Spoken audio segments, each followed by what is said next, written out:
What's up, everybody? Welcome back to Hive Prometheus. Today, I want to go ahead and do my last battle report before the Munitorium comes out, hopefully this Thursday. I'll be doing a video on the points releases when that does happen, but in the meantime, I want to get out this battle report using a little bit more of an experimental crusher list. I did go triple Screamer Killer this time into Ironstorm Marines, so I'll throw us over to a list over here, and I'll go over the general idea for the tactics before we go into the video report. So quickly going over my list here, I do have Death Leaper and then two Neurolictors, great infiltrators. They're also trying to help get a few battle shocks here so that I can actually get that +1 to wound. I really need it with having less quality shooting from the Exocrines and Maleceptors and more Screamer Killers. Just in the case I need some extra OC and a Flamer as a deterrent, I have two Maleceptors, a Haruspex for a rapid ingress threat, two Exocrines, a Tyranid with a Rupture Cannon, I just shorthanded to a Rupture Effects, three Screamer Killers, this was the shtick of this list, just to try to get some more battle shocks. And now that they're strength 11 in Synapse instead of 10, that could help out with some of the melee problems that we have against enemy vehicles. I have a Biovore for easy scoring, two squads of 10 Gargoyles instead of a squad of Gargoyles and Hormagaunts, and a Pyrovore, just because I needed to strip cover off of something tough probably one time, since I don't have as much quality shooting with the Maleceptors and the Exocrines as I do in my other lists. I usually run 3 and 3. The Pyrovore doesn't end up being as necessary, but let's go ahead and roll into the footage for that report here. All right, just getting things set up here. Got the clock rolling. I was chosen as defender. Best to kind of just get the units that are going to be in the backfield out of the way first off, because that's going to be the easiest thing, not to telegraph what your actual game plan is going to be. I think I threw my Biovore into cover there. And now I'm trying to see which side of the board here is going to be a strong point, because I feel like if you try to attack the entirety of the board, doesn't end up being super well. My strong point, just from the looks of it, looks like it's going to be the left-hand side of the field here. So I'm trying to see if he's going to put the brunt of his forces on the right-hand side in the top right-hand corner. He did sort of end up doing that, so that plays to my advantage. I think we were just kind of squaring off a little bit. Trying to see where that Reaper Executioner is going to be going, because I'm going to need to hide my monsters. I have way less things here with invulns, and the things I do have invulns are much lower toughness overall. So not having that third Maleceptor, I really did end up feeling, just because the amount of redundancy that you have with 3 of them, you know, your opponent takes out 1 of them and they still have to deal with 2 just absolute bricks. Going off to the roll-off here. I do end up losing the roll-off, so I'm going to be going second. I'm okay with that, specifically for scoring, because we are playing Terraform. We're on Mission R, Terraform, Swift Action, Sweeping Engagement. This is GW layout number 3. Opponent Space Marines is going first. He kind of just pushes the middle, throwing the Land Raider up there. He ends up moving his Marines up out of cover. He is at least kind of safe there behind that piece of terrain in the middle left there. He didn't end up doing much. He passes the turn. He ends up scoring Established Locus and Airy Denial, getting 7 points. Pretty good turn 1. I draw a Secure No Man's Land and no prisoners. I'm pretty sure I'm not going to be able to kill anything. The thing I probably should have tried to kill just for some points is those Marines. I end up getting greedy and trying to kill the Land Raider in the middle, because that was going to be a huge threat. There were also Terminators inside that Land Raider. Again, I think if I had Battle Shocked it, that would have been the pro play here. I did try to move my Neurolictor within 12, so that if that Screamer Killer got lucky and Battle Shocked the Land Raider, I'd have +1 to wound from the Maleceptor, the Tyranid and the Exocrines. I failed there, and that's probably what had the Land Raider not die. I think it only took like 6 wounds. It was pretty bad. I whiffed with the Tyranid but that's just how it goes sometimes. Not really charging much in. I think I can't remember if I ended up trying to charge this Maleceptor in the middle here, or if I failed to charge. Posturing those Gargoyles over on the left there, so that if he does come over to get me on this next turn, I at least have a rapid ingress threat, seeing as that starts being turn 2, and that would be just outside of his deployment. He does sort of take the bait there. He is trying to come over there with against the gargoyles. Now, at this point, he thinks that he'd be safe, and I wouldn't be able to heroic intervention that Screamer Killer through the building. Piling up the Terminators here, and having a CP available, I do end up popping that trap and bringing in that Haruspex over on the upper left here next to those gargoyles.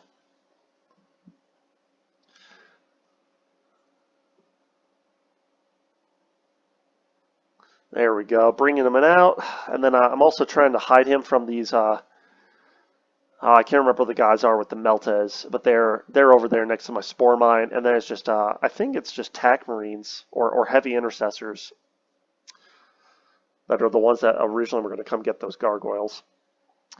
Terminators coming out, they're shooting some things. I think they end up charging my Maleceptor here coming up pretty soon. Maleceptor ends up tanking a good amount of damage here from the Reaper Executioner and the Land Raider. But I think he ends up living on 2 or 3, and then the Terminators come in. My Tyrannifex here, I was trying to save. I'm pretty sure he was putting his Reaper Executioner into the Tyrannifex. There's just so many guns. I think he has 7 guns on it. And he's got the Tech Marine there protecting it, so pretty much, he's going to be able to blank 1 damage save on the Reaper Executioner and then heal at a flat 3. So it's just not worth it going into the Reaper Executioner unless I can deal with the Tech Marine first.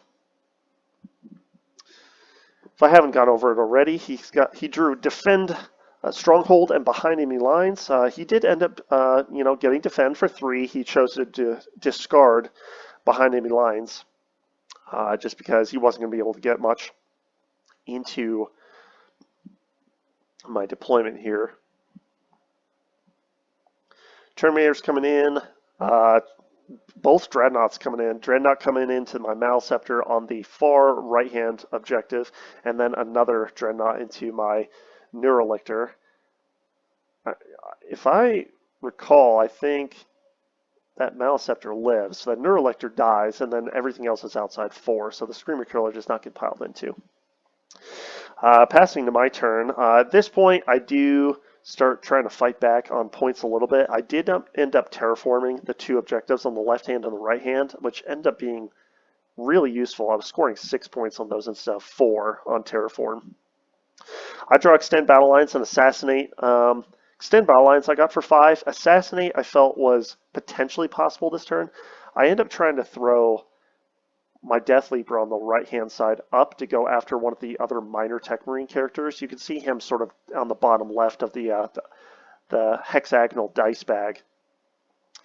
And then moving up the Haruspex, the Gargoyles, I'm trying to posture the Gargoyle so that I can get some shots, and then if I need to, move out of the way with the 6-inch so that I can potentially charge both of those squads.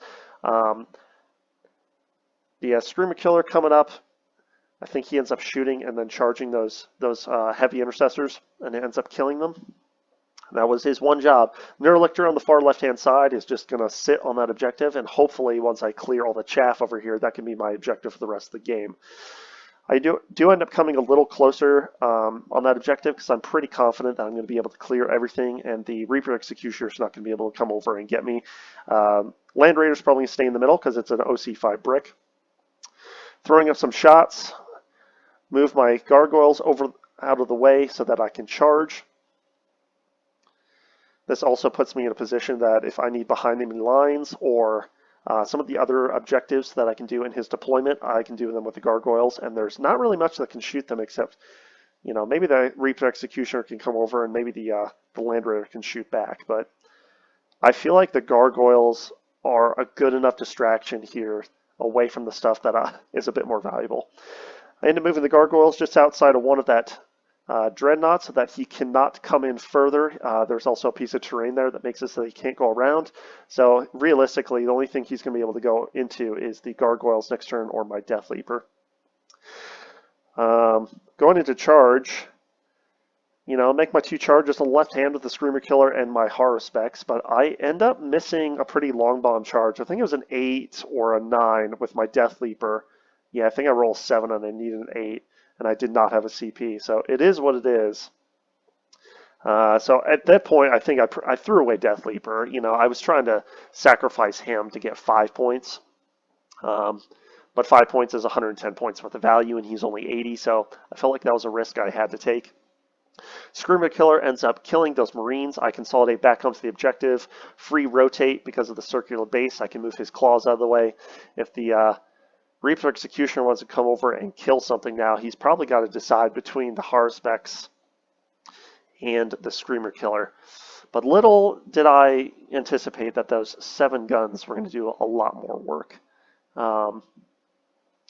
Bring out the Pyrovore, earlier in the turn, and my Neurotyrant. I charge into those Terminators. I'm just trying to clear them with that Screamer Killer. I did a pretty good job. I left 1 guy alive. Score's tied up. Top of 3 here, he gets Overwhelming Force and Engage. He does end up getting 5 for Overwhelming Force. My Death Leaper and my Gargoyles are on an objective. I should have thought of that. So he ends up just killing those 2 and gets his full 5. And then Engage, he's in 3 table quarters. I wasn't able to kill enough to get him out of all the locations I needed. So that's another 7-point turn for him after scoring 8 on primary.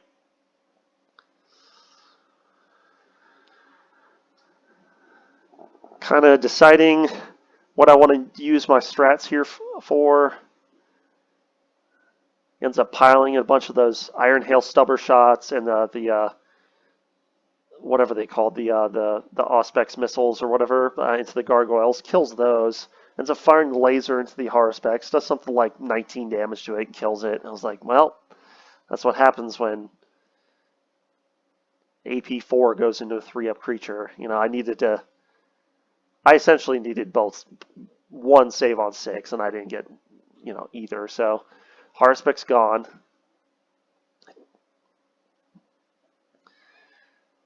Pretty sure those Dreadnoughts are firing as many shots as possible, and then if he needs to, charge into them to kill them. Death Leaper's gone on the shots. And now he's kind of in a position where he's got to make some long charges. He doesn't have to move, but I mean, the charges are good for the Dreadnoughts.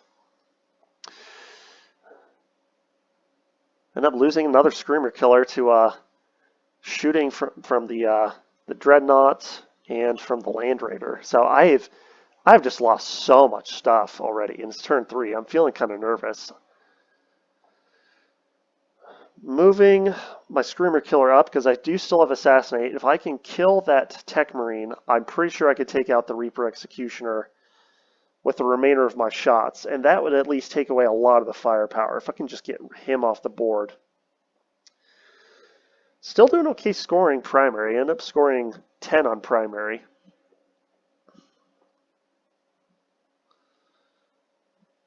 And then I do get Assassinate on that charge later.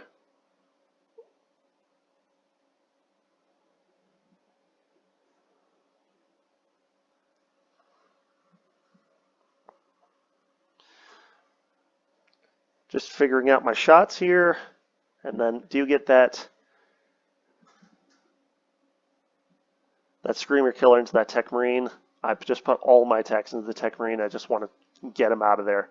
And then hopefully I can survive the shots from the Reaper Executioner on this next turn. It's a low chance, but it's worth something.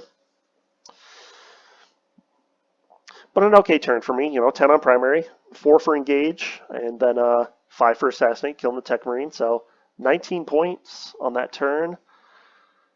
We'll be flipping over to Space Marine turn 4 here. Yeah, he scores 4 for primary. I've got him off pretty much everything at that point.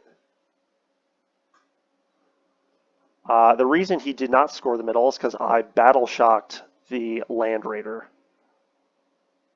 So he only had the 4. Wait, no, is Terraform only the midfield objectives? No, yeah, that's what it was. I battle shocked the Land Raider. So he only had his backfield objective, so he only scored 1 for 4. He gets extend to no prisoners. No prisoners, he maxes. He kills another 3 units. Pretty sure he kills the Screamer Killer, or no, maybe he doesn't. I think I end up getting the Reaper Executioner down to 1 wound on the next melee. But he ends up killing the Pyrovore and my Duro Tyrant and something else. Oh, I think he kills a Spore Mine I might have thrown back earlier. So he gets full 5 on that. So that's an 11-point turn for him when we do flip over here. But this was an awkward little charge. He was trying to charge around the building here, and I think with being able to clear the building, he needed a 7, and he rolled a 6. So a little lucky there, and I think he did not want to spend the CP to re-roll it, which, I mean, okay, that's fine by me. And we were just trying to see. Oh, maybe he does end up making the charge. I think he just barely made the charge. Oh, that's right. Neurotyrant died. Makes a charge. Screamer Killer lives, which is wild. And then my Screamer Killer goes into the Reaper Executioner, leaving him on 1. I've got my Excrins left. I've got my Biovore left. I've got that Neurolictor on the left-hand side. Score another 10 for primary, and I get Recover Assets and Storm Hostile Objective. Any objective that I could go Storm at this point, I'm not going to be able to, so I end up just discarding it. So I only get 3 points for my secondaries for Recover Assets on this turn.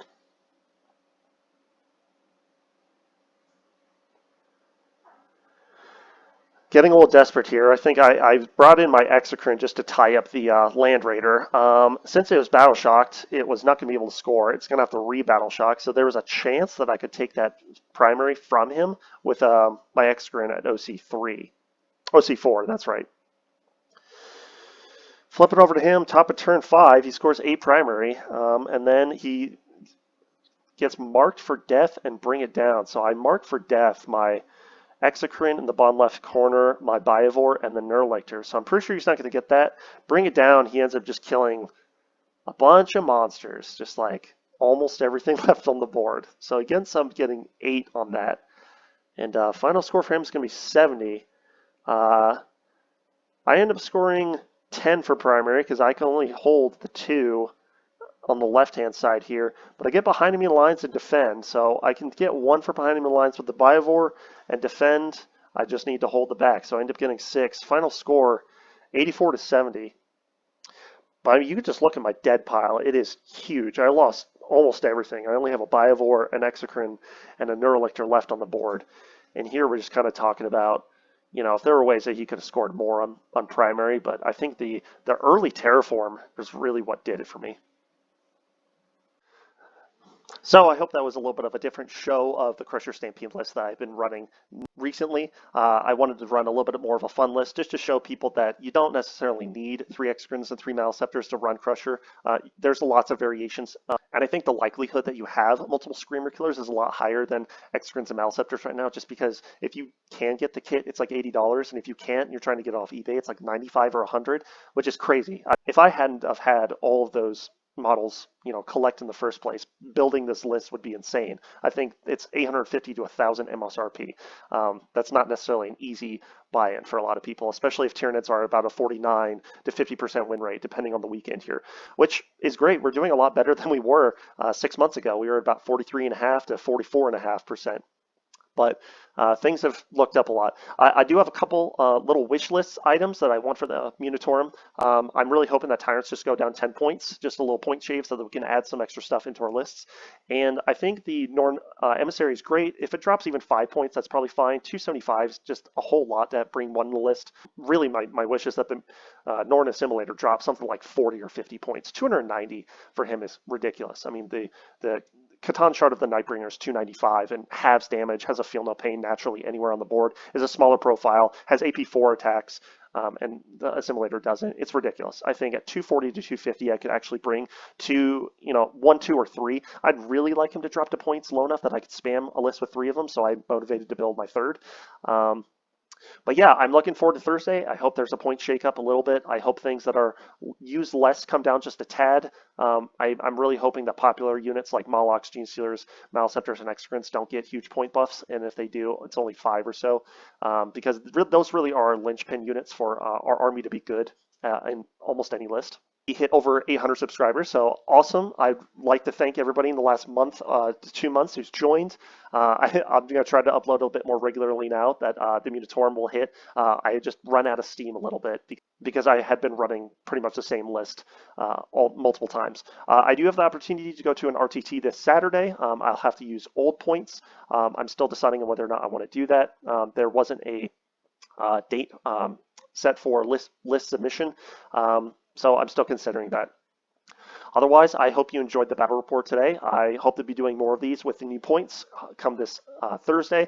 I hope to build some new and interesting Crusher Stampede lists. And in the case that they hurt our monsters a little too much, I might end up switching to Synaptic Nexus or Vanguard Onslaught for some of my battle reports as well. So thanks again for coming by. I hope you learned something today, and I'll catch you next time on Hive Prometheus.